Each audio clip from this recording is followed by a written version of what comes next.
attendez, comment ça, il y a un mouton à la gare de Strasbourg?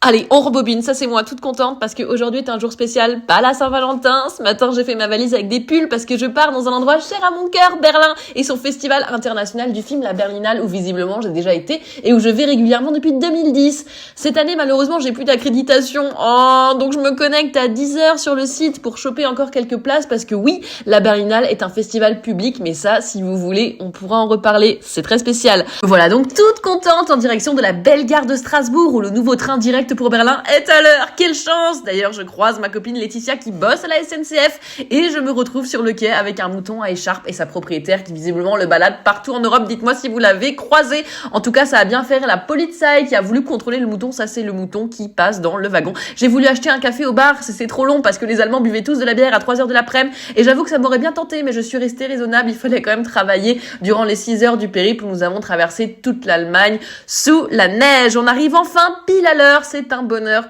Et sans transition, me voilà déjà dans le S-Bahn, direction le festival, puis avec un verre de vin, 20 minutes après mon arrivée, et à 19h déjà au ciné pour un premier film, la restauration 4K de Soloceni, un film du grand réalisateur allemand Konrad Wolf qui tournait en RDA. J'ai beaucoup aimé le film, qui est le portrait d'une jeune chanteuse libre de son corps et de sa tête. Les relous diront que c'est woke, alors que c'est sorti en 1980. L'actrice Renate Krosna avait d'ailleurs été récompensée pour le rôle. On sort à peine de la projection et pouf, un autre cocktail. C'est vraiment incroyable la Berlinale.